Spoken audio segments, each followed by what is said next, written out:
Donald Trump is preparing a phone call to Vladimir Putin to end the war in Ukraine. Biden administration is ready to strengthen Ukraine's position for negotiations. Meanwhile, Donald Trump's team is ready to take control over Greenland. So what is known about current plans for a phone call between Donald Trump and Vladimir Putin, and could this phone call end the war in Ukraine? So Donald Trump's national security advisor Mike Waltz said that there are plans on the table for a phone call between US President-elect Donald Trump and Russian dictator Vladimir Putin. This phone call could happen in a matter in the upcoming days or weeks now.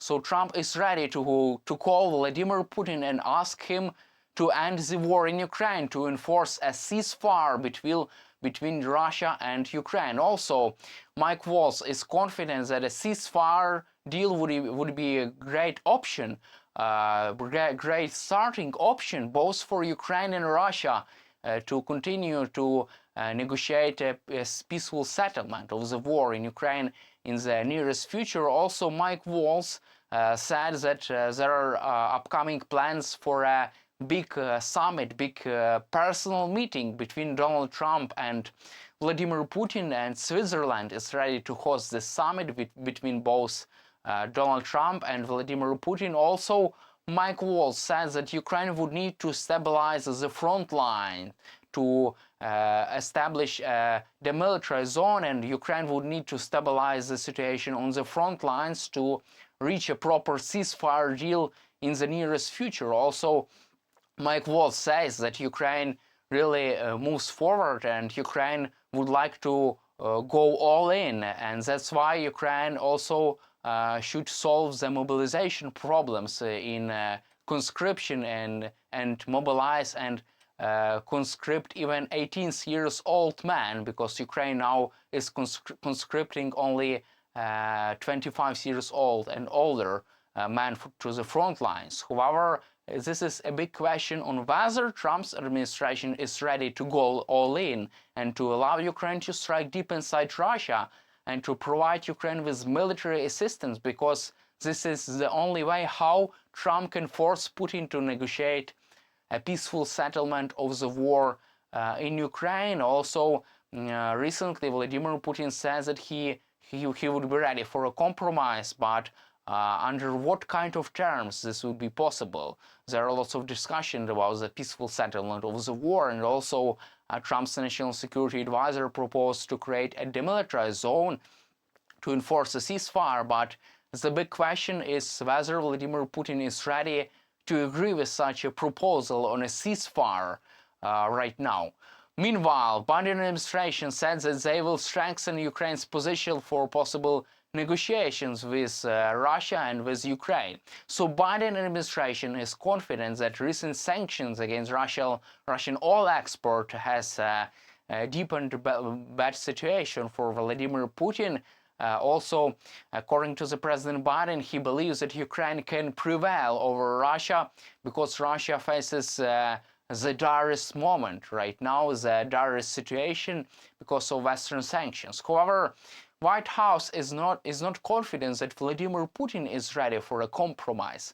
Moreover, the U.S. Institute for Study for War also says that Vladimir Putin is not ready for a compromise because he would like to annex, to conquer 4 regions of Ukraine, also which are not fully controlled by the Russian army, and he would like Ukraine to abandon 4 its own regions. That's why it's a non-starter deal for Ukraine, and that's why this is the biggest indicator about why Vladimir Putin does not want Ukraine to prevail, because Vladimir Putin is not ready for a compromise, and he is not yet ready for a negotiations, for a ceasefire. He would not be ready to agree with Trump's ceasefire deal, and now all depends on Donald Trump's team, because their ability to put pressure on Putin to allow Ukraine to strike deep inside Russia and to send military aid to Ukraine will determine the outcome of this war and the outcome of a ceasefire.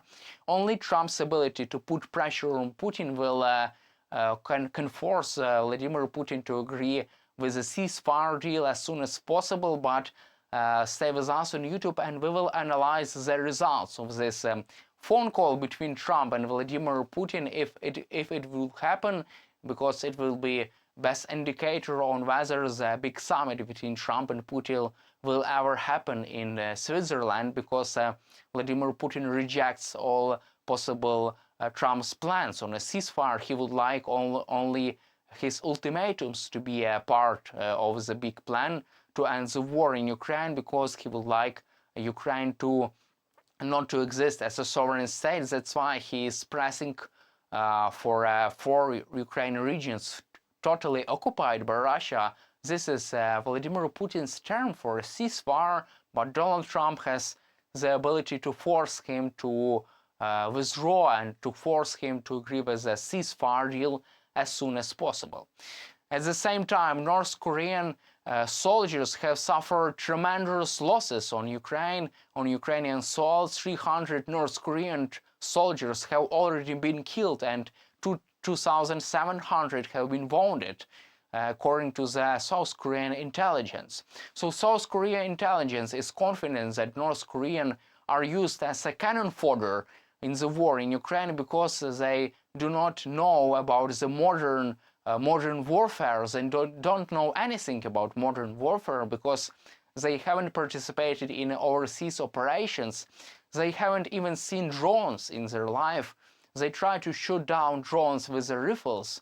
That's why North Korean troops are not able to properly fight. They're used by Russia as a cannon fodder. Moreover, Ukraine has already captured several North Korean soldiers that are in captivity in Ukraine, and that's why North Koreans are poorly equipped, poorly trained, and they do not know how to properly use things. This is a crime against humanity, because they are not properly trained for this fight, and they don't know how to properly use the equipment, because they don't know how does the modern warfare look like.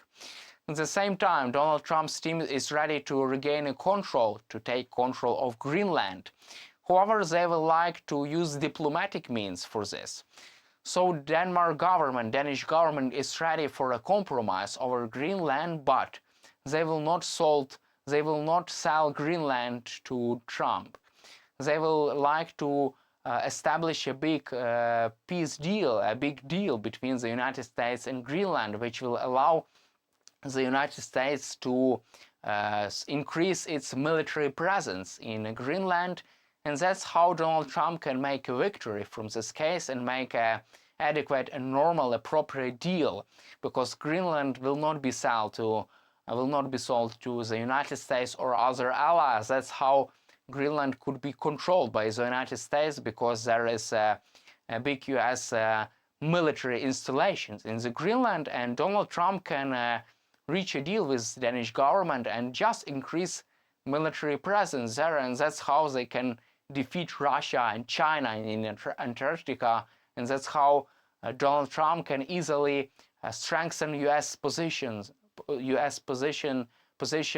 the global stage by just not trying to conquer, to invade Greenland, but only by reaching a deal with Denmark to increase, for example, military installations in the Greenland and military presence there.